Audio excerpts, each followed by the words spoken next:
नमस्कार दोस्तों, मैं अक्षय कुमार अपने YouTube चैनल टर्निंग पॉइंट पर आप सबका स्वागत करता हूं। ठीक है, अभी हम लोग नंबर सिस्टम पढ़ रहे थे, उसमें लगभग 8-10 लेक्चर हो गया है। ठीक है, तो जो भी नए लोग हों वो पहले पुराना लेक्चर सारा देख लें और नोट्स तैयार कर लें। ठीक, अब हम लोग आगे बढ़ते हैं। शेषफल प्रमेय, रिमाइंडर थ्योरम, ये बहुत इंपॉर्टेंट है और अक्सर सवाल पूछा जाता है CGL में या रेलवे में, अक्सर सवाल पूछा जाता है।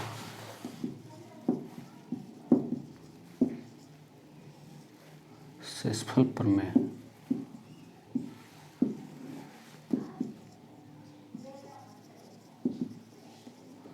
Remainder theorem. ठीक, भागफल, कितना भागफल बचेगा, किसी संख्या को किसी संख्या से भाग देंगे तो भागफल कितना बचेगा, बस ये पूछा जाता है। भागफल का कंसेप्ट कहाँ चाहते हैं, पहले हम लोग वो देखते हैं। ठीक,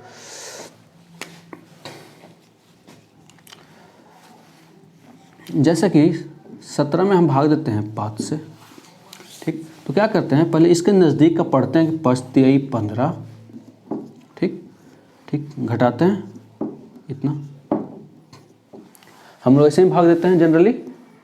ठीक, तो भागफल के इस क्रिया में, ठीक, ये जो नीचे बच जाता है ना, नीचे जो बचा हुआ है इसको शेषफल बोलते हैं, शेषफल बोलते हैं। ठीक, इसको क्या बोलते हैं, शेषफल बोलते हैं। इसको क्या बोलते हैं, इसको भागफल बोलते हैं। ठीक, इसको भागफल बोलते हैं। इसको क्या बोलते हैं, भाज्य बोलते हैं, और इसको भाजक बोलते हैं।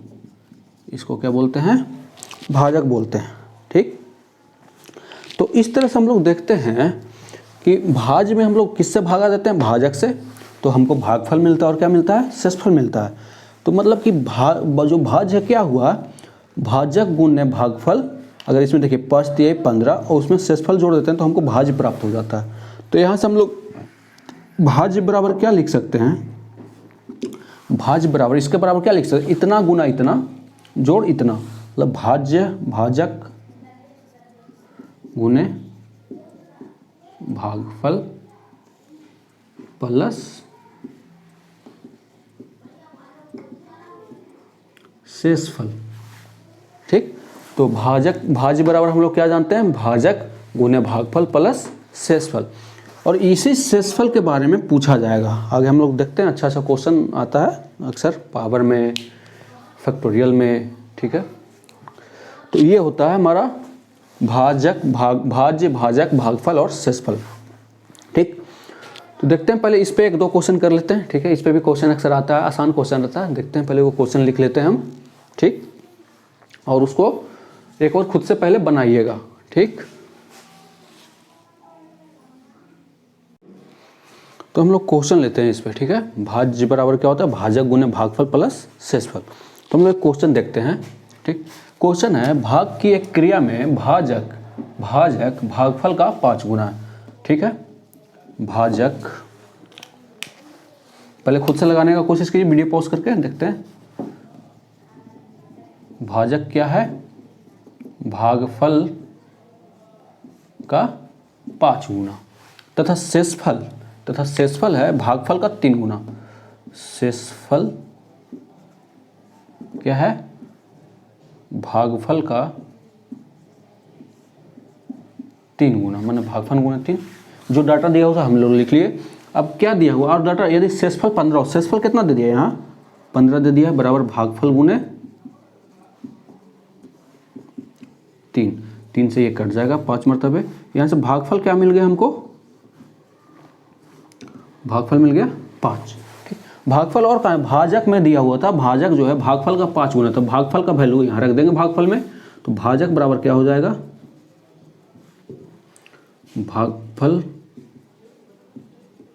गुना 5 था, भागफल का वैल्यू कितना निकालें, 5 गुना 5 बराबर 25। ये किसका निकल गया, भाजक बराबर। तो हम लोग जानते हैं भाज्य बराबर क्या होता है, पूछा क्या है, भाज्य बराबर क्या अभी देखें हम लोग, भाजक गुने भागफल प्लस शेषफल। ये हम लोग किसके बराबर देखे हैं? भाज्य बराबर।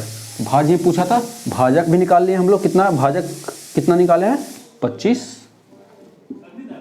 भागफल कितना दिया? भागफल कितना निकाले थे? 5।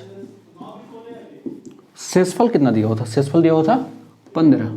ठीक, तो इस तरह से 25 बचे 125 प्लस 15 कितना हो जाएगा? 140। ठीक, तो इस तरह से हम लोग देखते हैं कि अगर भाज्य, भाजक, भागफल कुछ भी डाटा दिया रहे, कुछ एक पूछे, तो हम लोग इस फॉर्मूला का यूज करके बना सकते हैं इसको।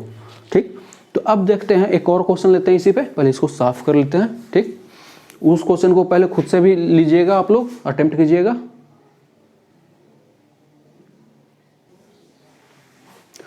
ठीक है, तो अगला क्वेश्चन हमारा यही है। ठीक, अब यहाँ से शुरू होता है असली रिमाइंडर थ्योरम का यूज, कैसे क्या प्रॉपर्टी है। ठीक है, पहले हम लोग क्वेश्चन देखते हैं। ठीक है, क्वेश्चन है यदि किसी संख्या को 102 से भाग दिया जाए तो शेषफल 87 आता है। किसी संख्या में हम 102 से भाग दे रहे हैं। ठीक, जो क्वेश्चन कर रहा है हम क्वेश्चन करते हैं। किसी संख्या में 102 से भाग दे रहे हैं हम लोग। मान लो संख्या कोई था m, इसमें किससे भाग दे रहे हैं? 102 से। कितना x मरतबे लगेगा? शेषफल कितना बच रहा है? 87 शेषफल बच रहा है। ठीक, संख्या m हम माने थे। ठीक, 87 शेषफल बचा, x मरतबे लगा होगा, शेषफल आके 87 बचा होगा। ठीक, अब बोला यदि उसी संख्या को, कौन सी संख्या? m को ही 17 से भाग देंगे तो शेषफल क्या आएगा? ठीक, तो यहाँ से संख्या क्या हो जाएगा? m बराबर हम लोग लिख सकते हैं भाजक गुने भागफल 102 गुने x प्लस 87, ये लिख सकते हैं ना। m बराबर मतलब संख्या हमको मिल गया 102x प्लस 87। अब यही संख्या हमको मिल गया। अब बोल रहा है इसी संख्या को 102x प्लस 87 को हम लोग अगर 17 से भाग दें, 17 से भाग देने के लिए, तो शेषफल क्या बचेगा? तो शेषफल क्या बचेगा? तो शेषफल देखिए, तो 17 से देख रहे हैं 102 कट रहा है, तो ये पूरा पूरा कट जा रहा है 102। ठीक ठीक, 102 कट रहा है। अब 87 को चेक करेंगे। भाग कैसे देते हैं? भाग जोड़ वाला में भाग देखिए कैसे देते हैं। 102x मतलब 102x बटा 87, 17 से भाग देना है, प्लस 87 बटा 17। ऐसे ही भाग देते हैं ना, बीच में प्लस रहता है तो इसमें भी 17 से भाग देंगे और फिर इसमें भी 17 से भाग। ये देखिए पूरा पूरा कट जाएगा, 17 से ये पूरा पूरा कट जाएगा, मतलब यहाँ शेषफल नहीं बचेगा। पूरा पूरा कट रहा है मतलब शेषफल नहीं बच रहा है। एक्स गुणनखंड कुछ भी रहे, अगर एक्स के गुणनखंड से पहले वाली चीज़ कटेगा मतलब ये भी चीज़ कटेगा। ठीक, अब देख रहे हैं इसको काटते हैं, इसको काटेंगे 17 × 5 = 85, शेषफल कितना बच जाएगा? 2। शेषफल कितना बच जाएगा? 2। तो हम ये चीज़ देख रहे हैं कि पहले दिया था 102 से भाग दे रहा था, फिर 17 से भाग दे रहा है। ठीक, तो जो संख्या 102 से कटेगा, जैसे 102, ठीक, जो संख्या 102 से कटेगा तो वो 102 के नीचे का गुणनखंड कुछ भी रहे उससे भी कटेगा। जैसे मान लो 204 102 से कटता है, तो इसका जो गुणनखंड होगा ना, जैसे 2 इसका गुणनखंड है, 3 है, 4 नहीं है, 5 नहीं है, 6 नहीं है, 7 है, 7 कम 7 नहीं 7 भी नहीं है, 51 17 है। ठीक, देखिए इसका गुणनखंड ये 2 से कट रहा है तो ये भी 2 से कटेगा, ये 3 से कट रहा है तो ये भी 3 से कटेगा, ये 17 से कट रहा है तो ये भी 17 से कटेगा। इसका जितना भी गुणज होगा ना, ये इसके गुणनखंड से कटेगा, इससे और इसके गुणनखंड से कटेगा ही कटेगा। तो हमको क्वेश्चन क्या दिया हुआ था? क्वेश्चन था हमारा कि 102 से भाग दे रहे हैं ना, 102 से भाग देने पर शेषफल 87 बच रहा है। ठीक, तो 17 से भाग देने पर हम पहले चेक करेंगे 102 17 से कटता है कि नहीं, तो देख रहे हैं कि 17 से पूरा पूरा कट जाता है। जब 17 से कट रहा है ये संख्या, तो इसके केस में भी शेषफल इतना बचता 87 ही। तो अब 87 है और 17, शेषफल कितना बचता? 87। अब देख रहे हैं 87 17 से बड़ा है, मतलब अभी और कटेगा। ठीक है, अभी और कटेगा। कितना मरतबे? तो अगर भाग देंगे तो 5 मरतबे लगेगा, 17 × 5 = 85, शेषफल कितना बच जाएगा? 2। शेषफल कितना बच जाएगा? 2। तो इस केस में हम लोग क्या करेंगे, जो जिस संख्या से पहले भाग दिए थे और जिस संख्या से बाद में भाग दे रहे हैं, तो पहले चेक करेंगे जिस संख्या से बाद में भाग दे रहे हैं उससे पहले वाली संख्या कटती है कि नहीं कटती है। कट जाती है तो जो पहले केस में शेषफल आता है उसी को इससे भाग देते हैं, 17 से भाग देते हैं। मतलब 87 से पहला केस में शेषफल आ रहा था, तो दूसरा केस में 17 से भाग देने बोला था, बस 87 को 17 से भाग दे रहे हैं, क्योंकि इससे कट रही थी, इससे जितना शेषफल बचेगा उतना ही शेषफल इससे भी भाग देने पर बचेगा। ठीक, तो इससे भाग देने पर शेषफल कितना बचेगा 87। और देख रहे हैं 87 है जो 17 से बड़ा है, मतलब ये भी और कटेगा तो 17 पचे 85, 5 मरतबा और घटता 2 शेषफल बच जाता। तो इस तरह से हम लोग इस टाइप का क्वेश्चन को करते हैं। ठीक, अब आता है शेषफल का असली यूज, शेषफल का असली थ्योरम। ठीक, तो पहले इसको हम साफ कर लेते हैं, उसके बाद अच्छा प्रॉपर्टी बताते हैं कि शेषफल प्रमेय का क्या प्रॉपर्टी है और कैसे हम लोग यूज करेंगे। अब देखिएगा, थोड़ा गौर से देखिएगा और समझिएगा। बहुत सारा डायरेक्ट फॉर्मूला लिखा देता है, लेकिन हम फॉर्मूला नहीं लिखा रहे हैं, सिंपल पहले उसके पीछे का लॉजिक बता रहे हैं, उसके पीछे का कंसेप्ट बता रहे हैं कैसे आता है शेषफल। पहले एक नंबर लेकर देखते हैं। 7 में भाग देते हैं हम लोग 4 से, 7 में भाग देते हैं 4 से, शेषफल कितना बचेगा यहाँ, शेषफल कितना बचेगा 3 बच जाएगा। शेषफल हमारा कितना बच जाएगा, 7 में अगर 4 से भाग देंगे तो शेषफल कितना बच जाएगा 3 बच जाएगा। अब हम क्या करते हैं, इस वाले को दुगना करते हैं, इसको दुगना करते हैं। कितना, इसको दुगना करेंगे कितना आ जाएगा 7 दूनी 14/4। यहाँ शेषफल कितना बचेगा 4×12, शेषफल 2 बचा।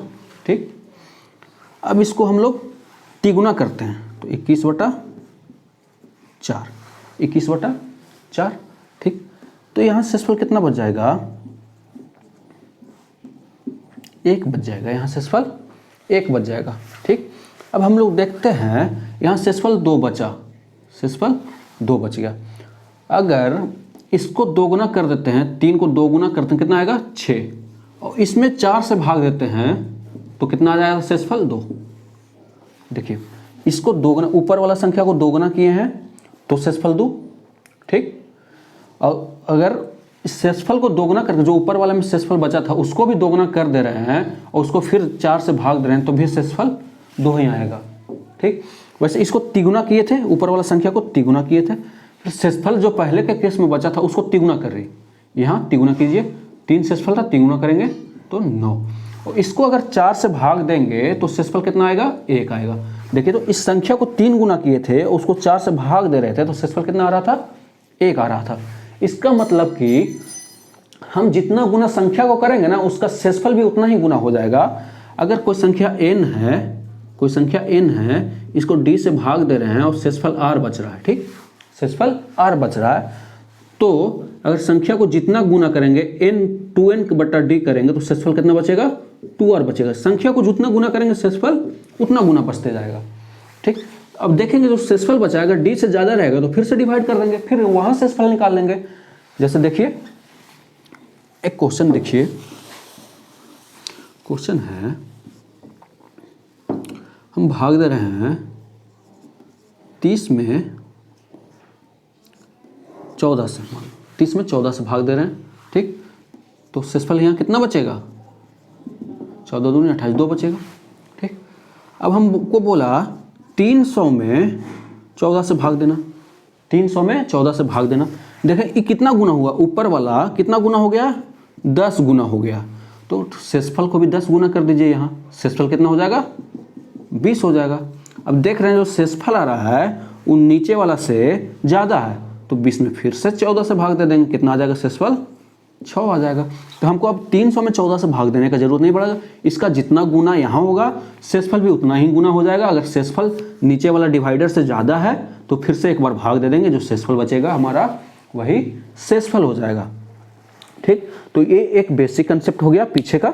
ठीक, जैसे देखिए, हम साफ करते हैं इसको।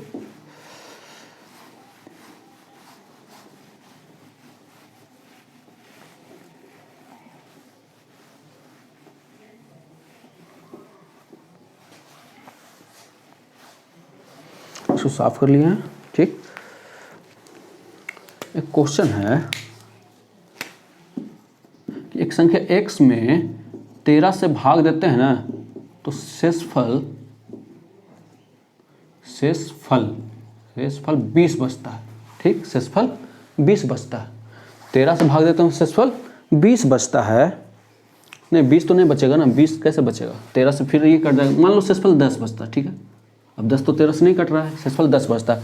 तो बोला 2x में 13 से भाग देंगे तो शेषफल कितना बचेगा, तो देख रहे हैं x था तो 2x हो गया, ठीक। तो सेसफल भी यहाँ क्या इतना हो जाएगा, 10 गुने 2 हो जाएगा, यहाँ 2 गुना हुआ तो यहाँ भी सेसफल 2 गुना होगा, मतलब कि ये 20 सेसफल 20 हो गया। लेकिन अब देखते क्या है कि 20 जो है जिसे भाग दे रहे हैं 13 से वो ज़्यादा है, तो हम लोग क्या करेंगे 20 में भी 13 से भाग देंगे तो कितना सेसफल बचेगा, 7 सेसफल बच जाएगा, ठीक। तो इस तरह से किसी भी संख्या से को मल्टीप्लाई कर देंगे ऊपर, जो दिया हुआ संख्या कितना भी टाइम गुना हो जाएगा तो सेसफल हमारा उतना ही टाइम गुना हो जाता है। अगर वो डिवाइडर से ज़्यादा आ जाता है तो फिर से एक बार डिवाइड करके सेसफल निकाल लेते हैं।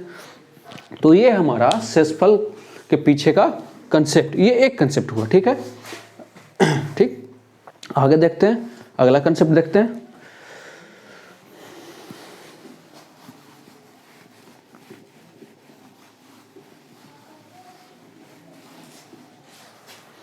देखिए एक, अगर फिर से एक डाटा लेते हैं कोई भी, मान लीजिए 5 है, इसको 3 से भाग दे रहे थे, 5 को 3 से भाग दे रहे थे, सेसफल क्या बचेगा यहाँ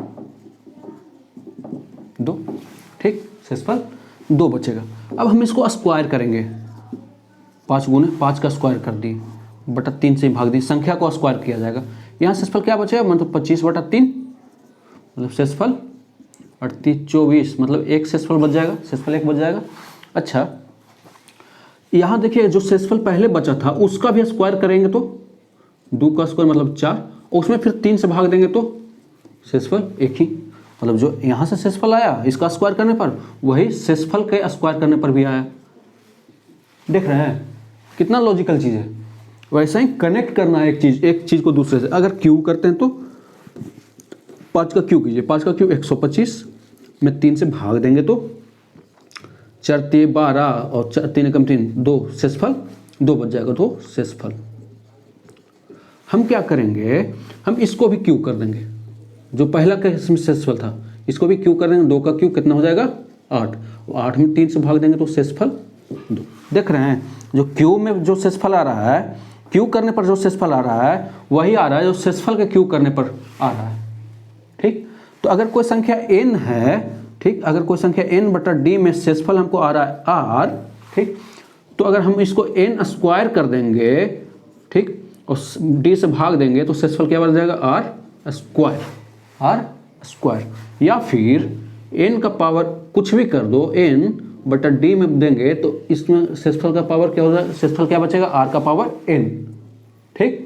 तो इस तरह से हम लोग देखते हैं, इस पे देखते हैं कुछ 1-2 क्वेश्चन हल्का फुल्का, अभी हल्का फुल्का ही क्वेश्चन ले रहे हैं ताकि आप बेसिक कंसेप्ट को समझ जाइए, उसके बाद फिर बड़ा प्रॉब्लम लेंगे जो पूछा गया है।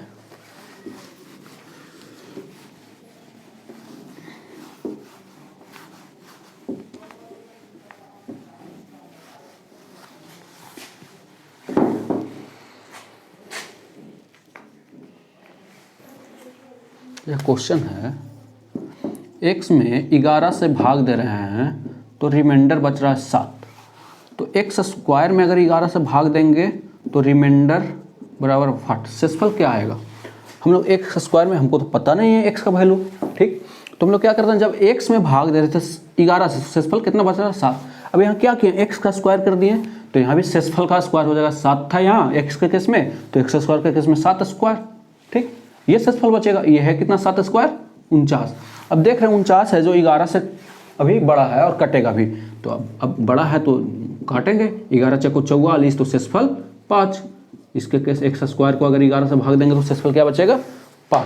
तो हम लोग क्या देखें हैं कि जो संख्या रहेगा उसका अगर स्क्वायर करके सेसफल पूछेगा तो हम जो पहले के केस में सेसफल था उसका स्क्वायर कर देंगे, अगर वो जो भाग दिए हैं, भाग दिया जिससे दिया जा रहा है 11 यहाँ उससे बड़ा आ जाएगा तो एक बार और भाग देंगे, भाग दे के जो सेसफल बचेगा वह इस पूरे टर्म का सेसफल हो जाएगा, ठीक।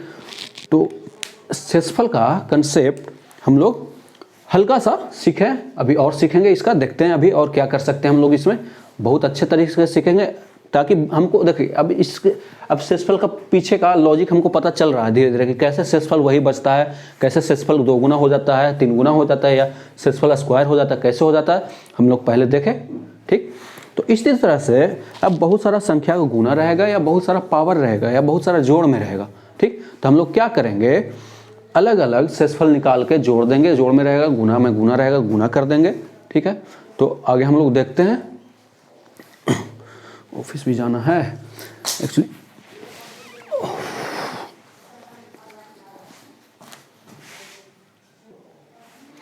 हम लोग एक और क्वेश्चन लेते हैं, इसमें छोटा छोटा क्वेश्चन पहले लेंगे। क्वेश्चन है x में m से भाग दे रहे हैं ना, तो शेषफल 20 बच रहा है। x में m से भाग दे रहे हैं तो शेषफल 20 बच रहा है, तथा 2x में m से भाग दे रहे हैं तो शेषफल 9 बच रहा है। तो शेषफल 9 बच रहा है। तो पूछा है m का मान क्या होगा, m का वैल्यू क्या होगा, m बराबर भाट। जो बताए हैं उसी कंसेप्ट पे हड़बड़ाइएगा नहीं, एक बार खुद से लगा के देखिए बनता है कि नहीं बनता है।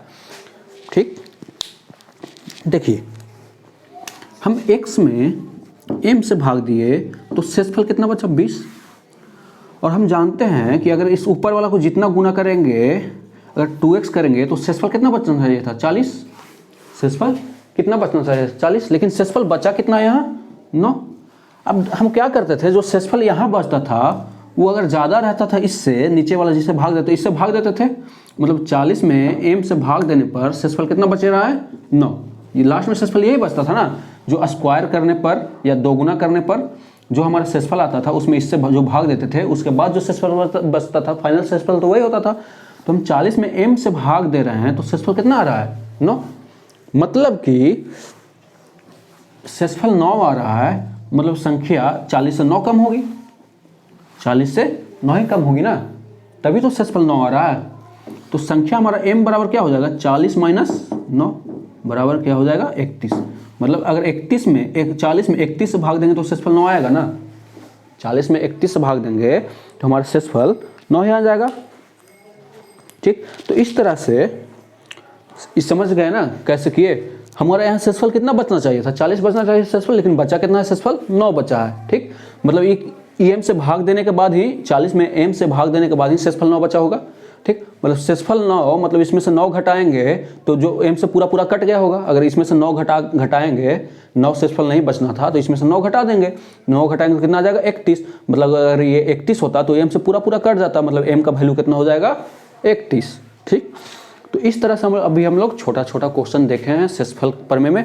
अब आएगा असली कंसेप्ट शेषफल का। ठीक, तो वो हम नेक्स्ट वीडियो में करते हैं, और बहुत ही दमदार कंसेप्ट है, तो नेक्स्ट वीडियो को जरूर देखिएगा। और जो अभी बताए हैं वो कंसेप्ट एकदम क्लियर कर लीजिएगा, ताकि अगला वीडियो में अच्छे से समझ सके। तो आज हम यहीं रोकते हैं।